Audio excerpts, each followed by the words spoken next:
I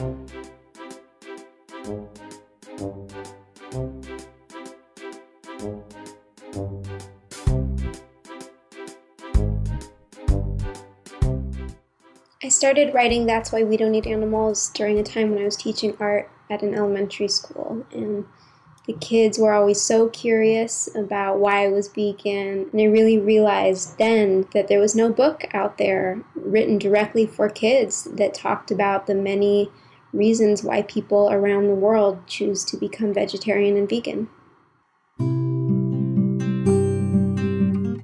And That's Why We Don't Eat Animals is about the emotional lives of animals, factory farming, the oceans, the rainforest, the environment, and endangered species, all in regards to the foods we eat.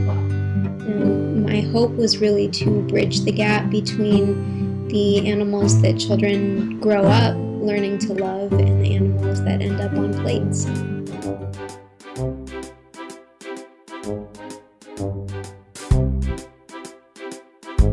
Hello there, thoughtful viewers. We are glad to have you join us on Vegetarian Elite for the second part of our chat with the gifted author and illustrator, Ruby Roth.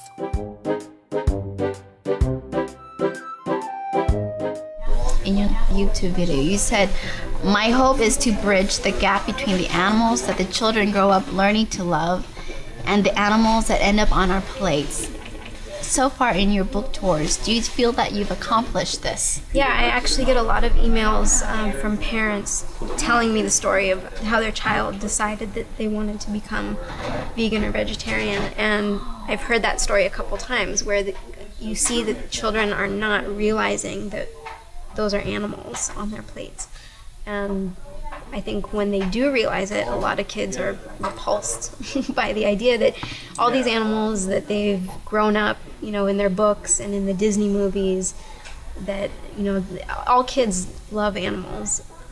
And to realize that that's what's on your plate, a dead animal, is really kind of horrifying to a child.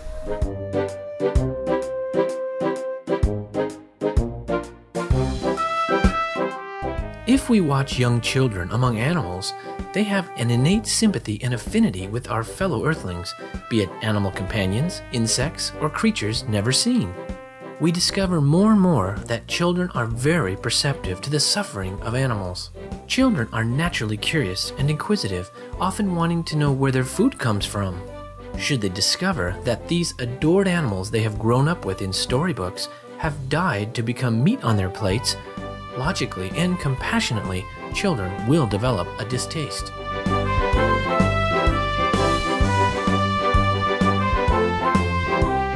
Your book really tries to make the connection between, the animals that you love and the animals that you eat. Yeah, I start off my book with pets for that exact reason, because those are the animals that most kids know the best. And when you put it into a context of, you love these animals and you take care of these animals, they're the same as all the other animals in the world. That's a great basis to jump off from.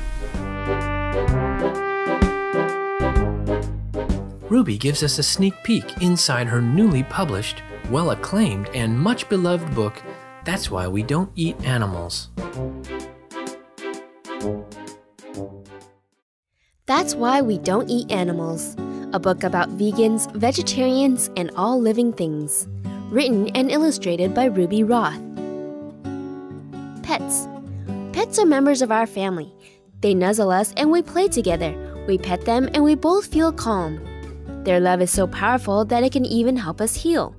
They can tell when we feel lonely, just as we can tell when they want dinner. We know each other by heart. All animals deserve the care and protection we give our pets. Pigs. It should be a compliment to be called a pig. Pigs are some of the smartest, cleanest, and most sensitive animals on planet Earth. Free pigs live with their families and friends. Snorting and whistling, they recognize each other's voices from far away. They root for food, wrestle, and play ball in the sun. But they don't sweat like we do to keep cool when they play. They take mud baths to cool off instead. A muddy pig is a wise pig. Proud cows show off, best friends take walks together, and calves play follow the leader. Herds behave like big families, staying close to each other and even mooing together until a wandering cow finds her way back home.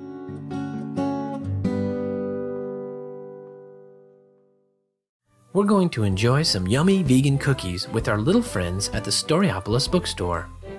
Stay with us. We'll be right back to read more of Ruby Roth's That's Why We Don't Eat Animals.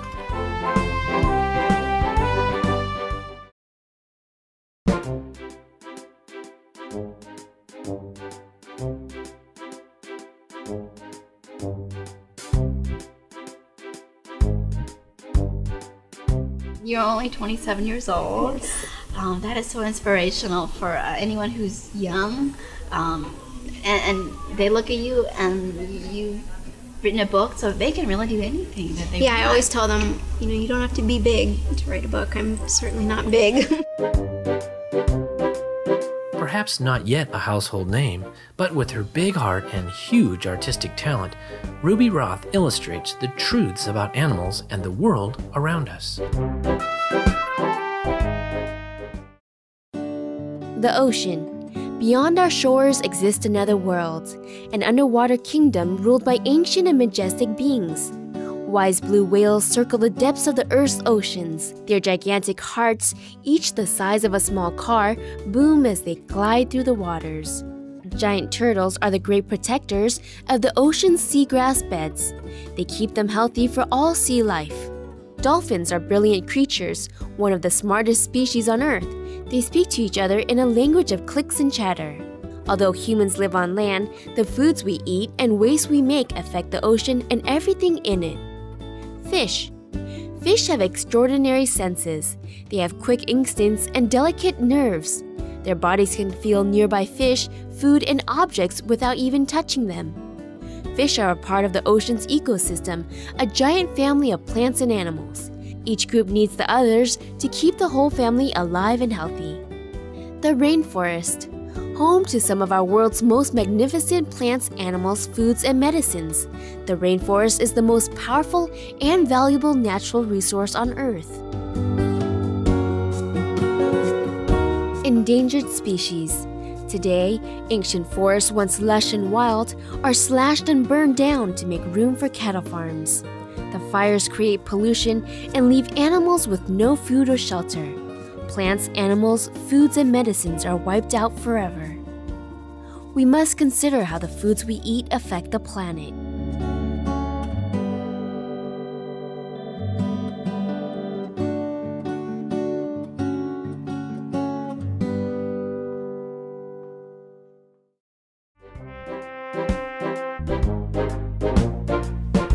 In many cultures around the world, there is a saying that tells us, "You are what you eat."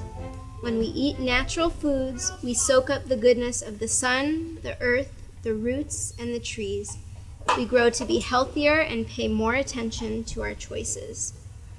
While the power of nature can move mountains and make rainbows, the power we have as humans is boundless too.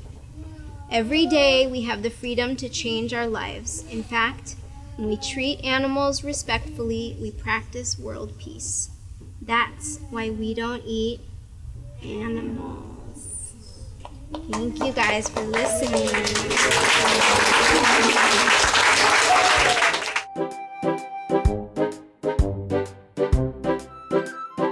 It is with cultural conditioning that most of us eventually separate ourselves from the rest of our fellow co-inhabitants. Books like That's Why We Don't Eat Animals reduce the distance between us and the animals. They show that we are not so different after all. A mother cow loves her calves like our mothers love us. Dolphins circle around youngsters and birthing calves to defend from predators. A hen will even chase away a hawk to protect her little ones. Penguin parents will go without food for months, enduring the freeze just to bring their little ones into the world. The most touching may be animals adopting orphan babies of other species, generously giving of their maternal love without the sense of difference. There are examples such as a crow with a kitten, a cat with a litter of squirrels, and a hen who raised a litter of kittens, and many, many other more examples abound. Fortunately, there are a few books on the subject to gently inform the youngsters through engaging artwork and heartfelt stories. One example is Benji Beansprouts Don't Eat Meat by Sarah Rudy. The story is about a little boy, Benji, who chooses not to eat animals. He eventually won the respect and support of his friends. Another book by Jules Bass is entitled Herb the Vegetarian Dragon. It's an endearing story of a vegetarian dragon among a band of carnivores who defends his choice not to eat princesses, opting for broccoli instead.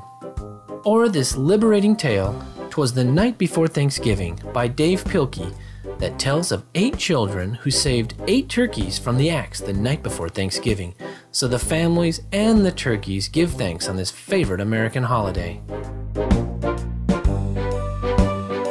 Ruby, will you be doing That's Why We Don't Eat Animals Saga number 2? Yes, I'm planning on it. I think the series will be continuing along the vegan lines, but addressing issues such as global warming and further information about endangered species and the other effects that our food has on the planet.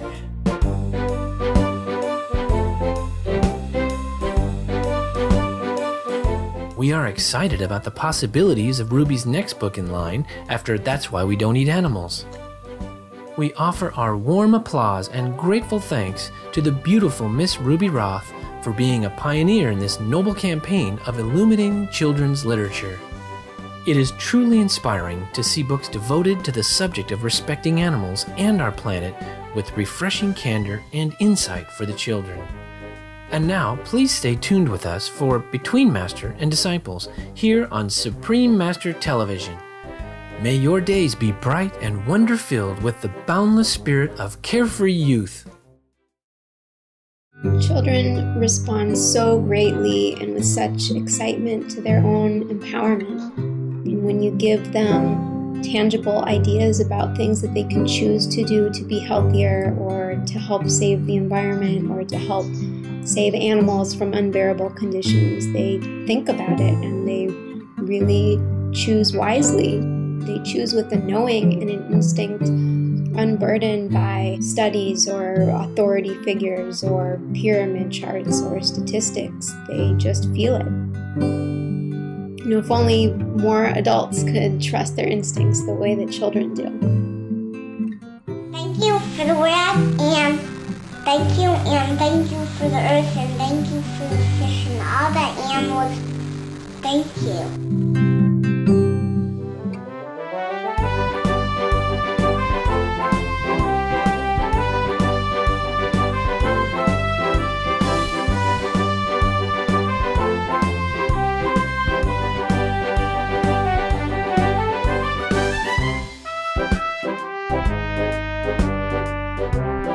For more details, please visit www.suprememastertv.com/VE.